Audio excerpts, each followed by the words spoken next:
الحمد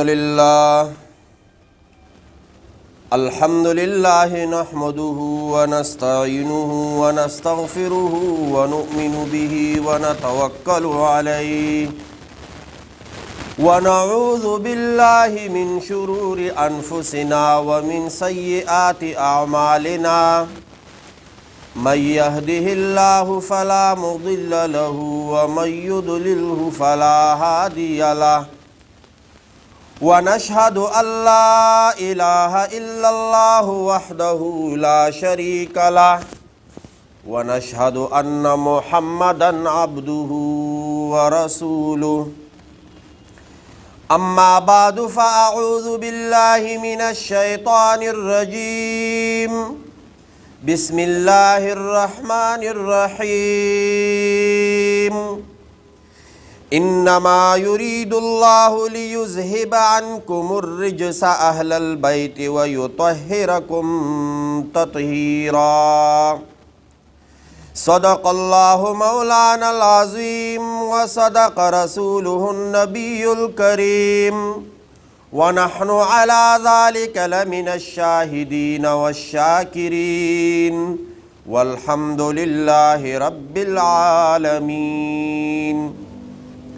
رضينا بالله ربا وبالإسلام دينا وبمحمد صلى الله عليه وسلم نبيا وبالقرآن والحديث قدوة وإماما إن الله وملائكته يصلون على النبي يا أيها الذين آمنوا صلوا عليه وسلموا تسليما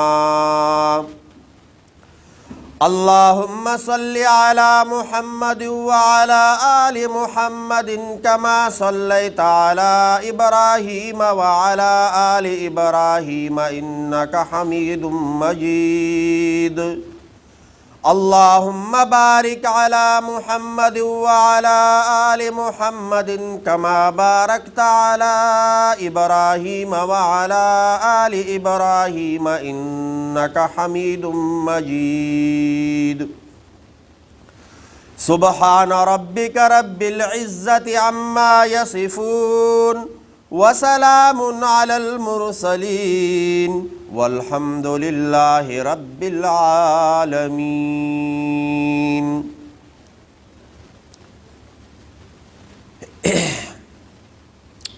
پچھلے جمعے ہم نے ام المؤمنین حضرت زینب بنت جحش رضی اللہ تعالی عنہ کے بارے میں کچھ باتیں بتائی تھی۔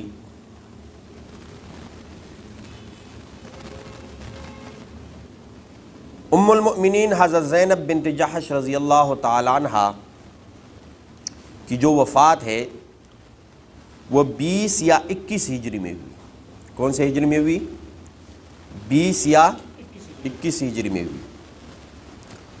اور ام المؤمنین حضرت زینب بنت جحش رضی اللہ تعالی عنہ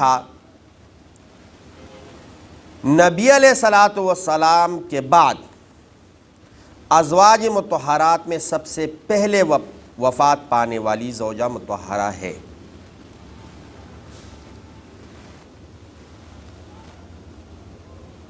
حضرت عائشہ رضی اللہ تعالی عنہ نے ان کے وفات پہ یہ جملہ ارشاد فرمایا تھا، ذہبت حمیدہ سعیدہ مفزع الیتامى والارام، کہ ایک بہت سے صفات والے خاتون نیک بخت یتیموں اور بیواؤں کی سہارا عورت دنیا سے رخصت ہو گئی۔ یہ حضرت عائشہ رضی اللہ تعالیٰ عنہ نے ام المؤمنین حضرت زینب بنت جحش رضی اللہ تعالیٰ عنہ کی وفات پر یہ جملہ ارشاد فرمایا تھا۔ جنازہ حضرت عمر فاروق رضی اللہ تعالیٰ عنہ نے پڑھایا، اور محمد بن عبداللہ بن جحش اور حضرت عبداللہ ابن ابی، احمد ابن جحش اور حضرت اسامہ بن زید رضی اللہ تعالیٰ علیہم اجمعین، ان 3 صحابہ نے قبر میں اتارا، اور قبر جنت البقیع میں۔ آج ام المؤمنین حضرت زینب بنت خزیمہ الہلالیہ رضی اللہ تعالی عنہ کے بارے میں کچھ باتیں بتانی ہے۔ ازواج مطہرات میں حضرت زینب بنت جحش رضی اللہ تعالی عنہ کے علاوہ زینب نام کی نبی علیہ الصلوۃ والسلام کی ایک اور زوجہ مطہرہ ہے۔ پورا نام اس کا ہے زینب بنت خزیمہ الہلالیہ۔ باپ کا نام خزیمہ، اور ہلالیہ اس لیے کہ ان کے سلسلے نسب میں ہلال نامی ایک شخص ہے، جس کی وجہ سے ان کو زینب بنت خزیمہ الہلالیہ کہا جاتا ہے۔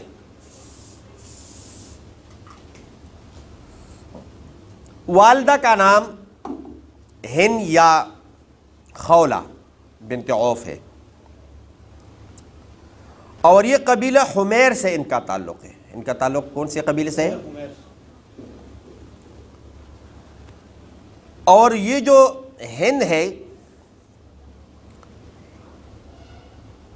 اس کی ایک بیٹی ام المؤمنین حضرت میمونہ رضی اللہ تعالیٰ عنہ ہے، جس کا ہم نے پچھلے جمعے شاید تذکرہ کیا۔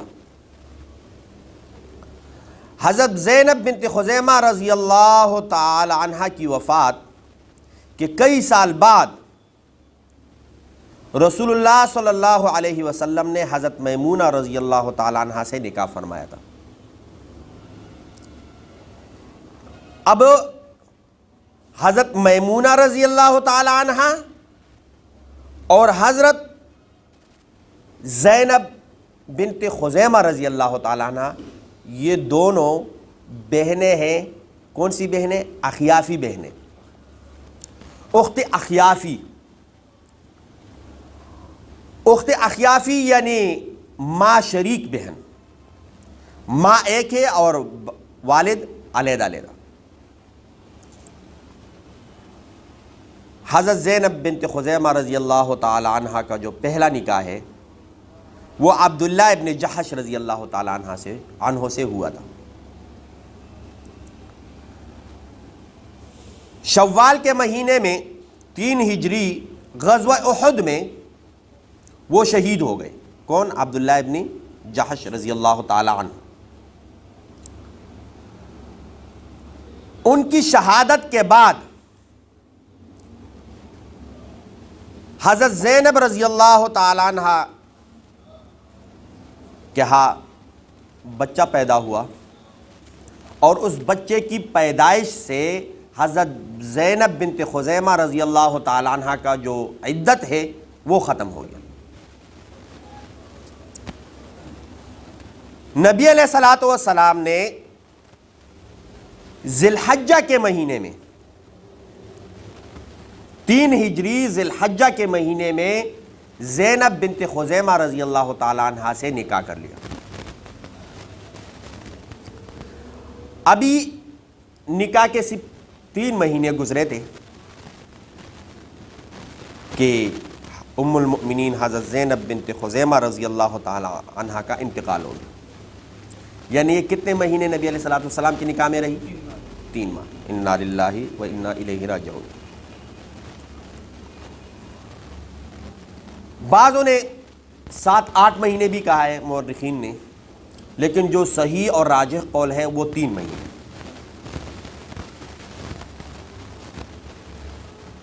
ازواج مطہرات میں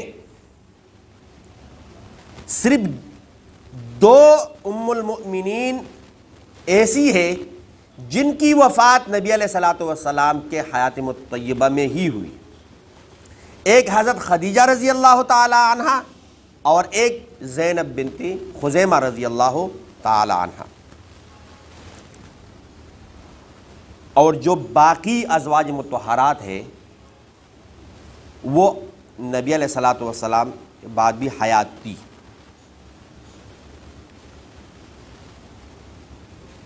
حضرت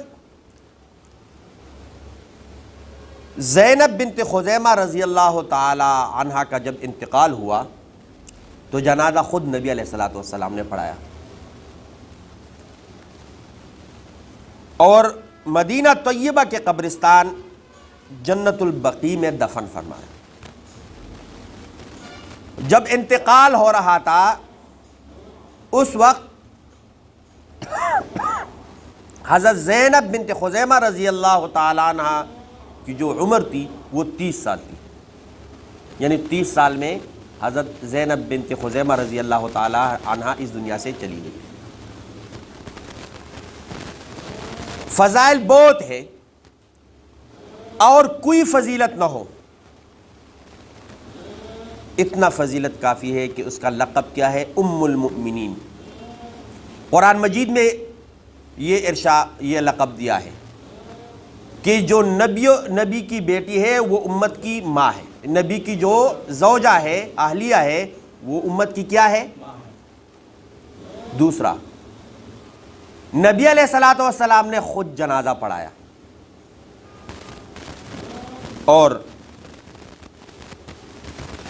حضرت زینب بنت خزیمہ رضی اللہ تعالیٰ عنہ کے بارے میں آتا ہے کہ بہت زیادہ سخی تھی. بہت زیادہ کیا تھی؟ غریبوں کی غمخواری کرتی، مسکینوں کو کھانا کھلاتی. اور نبی علیہ الصلوۃ والسلام کے نکاح میں آنے سے پہلے اس کا ایک لقب تھا ام المساکین. یعنی اتنے مسکینوں، یتیموں، بیواؤں، غریبوں کا خیال رکھتی تھی کہ لقب ہی پڑ گیا ام المساکین.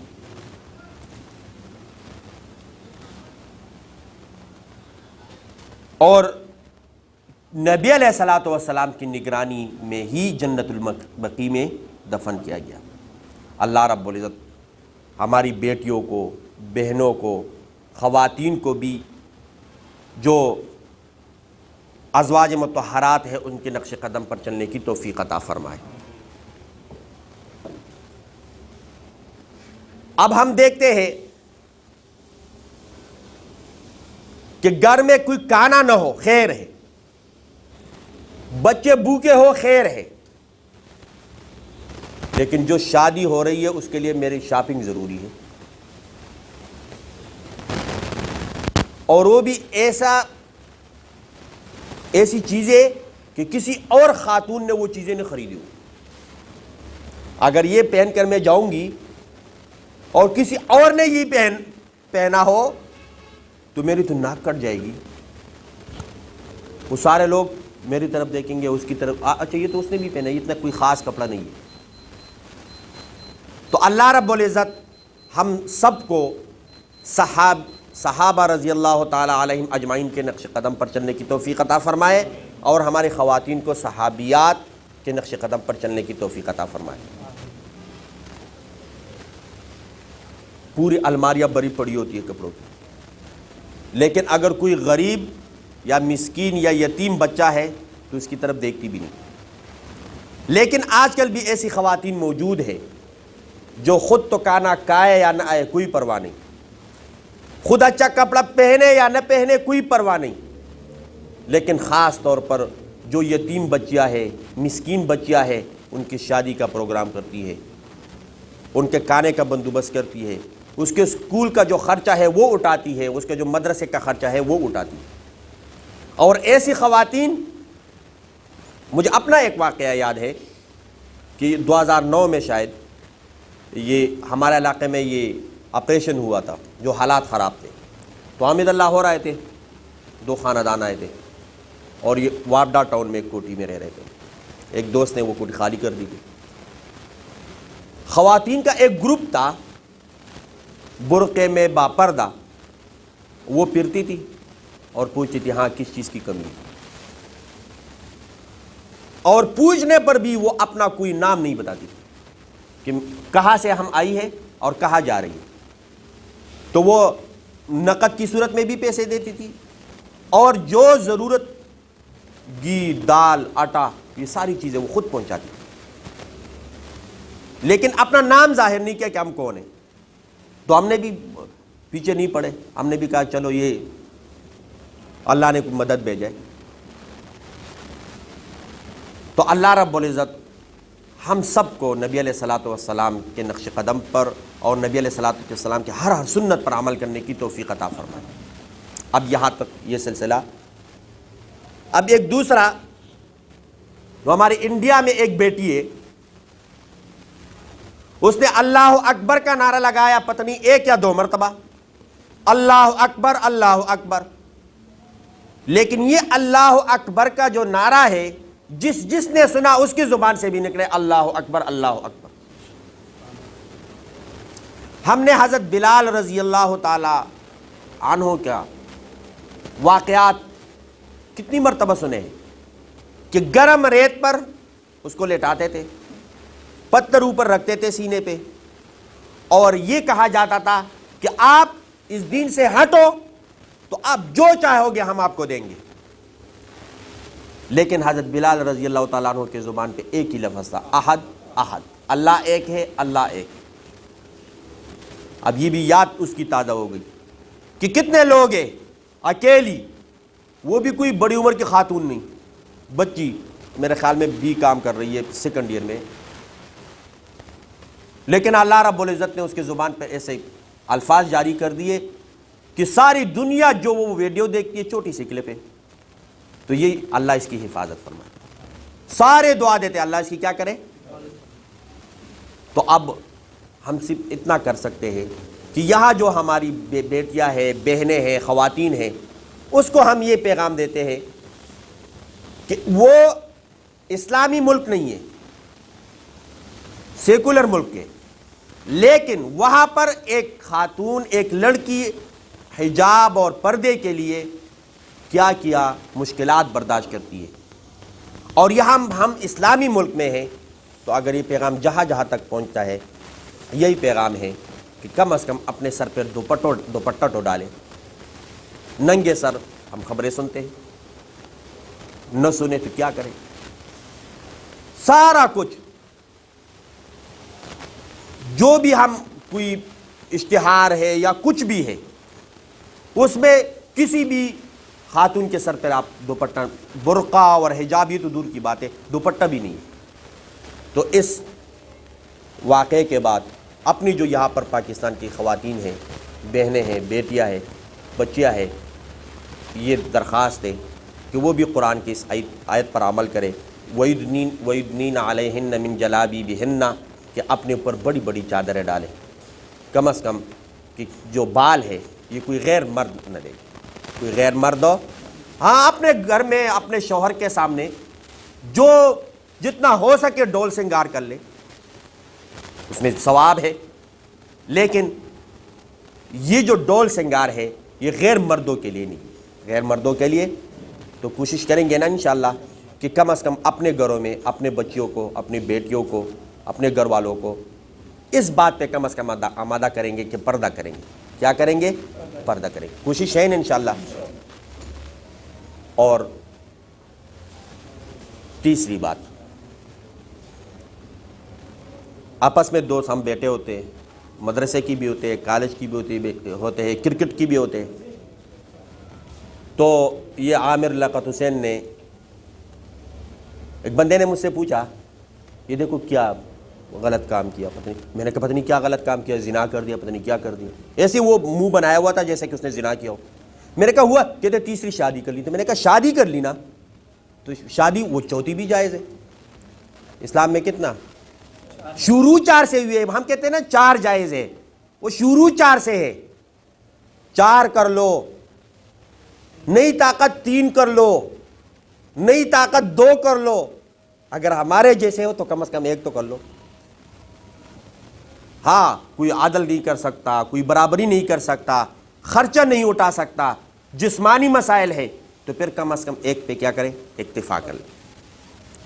تو اگر کوئی سنت کام کرے, ان سے ہم کبھی نہیں ملے عامر لیاقت حسین سے, لیکن یہ ٹی وی پہ دیکھتے. لیکن اس نے اگر شادی کی ہے, نکاح کیا ہے, تو برا بلا کسی کو مت کہا کرے اگر کوئی نیک عمل کرتا ہے. ہاں اگر کوئی کسی کی ویڈیو لیک ہوتی ہے اور برا عمل ہے اس کے بارے میں پھر کوئی بات نہیں کرتا. تو اللہ رب العزت ہم سب کو جو نکاح ہے، اب یہاں پر بعض مرتبہ کوئی شرارت بھی کرتا ہے کسی کو تنگ کرنے کے لیے، یار اس کا نام لے لو، دعا کرو کہ اللہ اس کا رشتہ کرے. حالانکہ ہم اجتماعی دعا کرتے ہیں کہ جن کے رشتے نہیں ہیں اللہ ان کو نیک رشتے نصیب کرے. تو نام لینے کی ضرورت بھی نہیں ہے. یا ہمارے اس محلے میں یا اس پورے پاکستان میں جہاں بھی بچیاں ہے کوئی رشتے کا مسئلہ ہے یا بچے ہیں ان کے رشتے کا مسئلہ ہے، اللہ رب العزت غیب سے ان کے رشتے کا بندوبست فرمائے اور اچھا گھرانہ ان کا آپس میں بن جائے. والدین کے بھی سروں سے یہ غم اتر جائے، پریشانی اتر جائے، اور ہر وقت فکر میں لگے ہوتے ہیں کہ اس کے لیے کوئی بچی ہے کوئی اچھا رشتہ ملے، بچہ ہے کوئی اچھا رشتہ ملے. اب تو وہ ایک میں نے ویسے کہا کہ قرآن مجید میں ہے نا کہ جس کو چاہے ہم بیٹے دے دیتے ہیں، جس کو چاہے ہم بیٹیاں دے دیتے ہیں، جس کو چاہے ہم دونوں دے دیتے ہیں، اور جس کو چاہے تو بانچ رکھ لیتے ہیں. اب وہ پچھلے دنوں میں اسی ہفتے کی بات ہے، پشاور ایک اسپتال کی خبر آئی تھی کہ وہ ایک خاتون کے 5 بچے پیدا ہوئے، 5 صحت مند ہیں اور والدہ بھی ٹھیک ٹھاک. اور بعض ایسے ہیں کہ 10 15 سال ہو گئے شادی کے، ایک بچہ بھی نہیں. اور بعض کے دونوں ہیں، بعض کی صرف بیٹیاں ہیں اور بعض کی صرف بیٹے ہیں. تو یہ کس کا دین ہے؟ اللہ کا دین ہے. اور اللہ کے دیکھو اللہ کے رضا پہ جو راضی ہوتا ہے اس کے پاس کوئی ٹینشن کوئی بے سکونی یہ نہیں ہوتی. لیکن جو اللہ کی رضا کو چھوڑ کر پھر چلتے ایسے ایسے بندوں کے پاس کہ وہ کہتے. اچھا ایک اور خبر آئی کہ ایک خاتون ہے اس کے ہاں بیٹیاں ہو رہی ہے بیٹا نہیں، تو کسی پیر صاحب کے پاس گئی. پیر صاحب نے کہا کیل منگواؤ، وہ کیل لے آئے، ہتھوڑی سے یہاں پر پتن اتنا لمبا کیل یہاں پر ٹونکا ہے. وہ اسپتال میں بیچاری پڑی ہوئی. اب غلط ہے یا صحیح ہے لیکن ایک خبر میں نے دیکھی. تو اللہ کے رضا پہ کیا کرے؟ راضی رہے. اللہ کے رضا پہ کیا ہو؟ راضی. تو انشاءاللہ جن کی بیٹے نہیں ہے اللہ ان کو بیٹے دیں گے، جن کی بیٹیاں نہیں ہیں اللہ ان کو، اور جن کا بالکل اولاد نہیں ہے اللہ ان کو اولاد دیں گے. تو میں نے پہ اس بندے کو کہا کہ دیکھو اللہ جسے چاہتا ہے تو وہ 40 سال 45 سال 50 سال ہو جاتے ہیں، بال سفید ہو جاتے ہیں، ان کا رشتہ ہی نہیں ہوتا. اور بعض ایسے ہوتا ہے ہمارے ڈاکٹر صاحب کی طرح کہ اب یہ تیسری شادی کر لی، پتہ نہیں چوتھی کب کرے گا. اگر کر بھی لیتا ہے شادی نکاح تو جائز ہے. تو اگر کوئی سنتوں پر عمل کرتا ہے تو ہمیں چاہیے کہ اس کی حوصلہ افزائی کریں. اگر کوئی سنت کے خلاف کرتا ہے تو پھر ہمیں چاہیے کہ اس کی حوصلہ شکنی کریں تاکہ وہ سنتوں کی طرف آمادہ ہو اور جو غلط کام ہے برے کام ہے اس سے وہ دور ہو جائے. تو کوشش کریں گے نا انشاءاللہ. ابھی جنہوں نے سنتیں نہیں پڑھی وہ سنتیں پڑھ لیں. السلام علیکم. اس ویڈیو کو لائک کریں اور شیئر کریں اور ہمارے چینل کو سبسکرائب کریں اور بیل آئیکن دبانا مت بھولیے گا. شکریہ.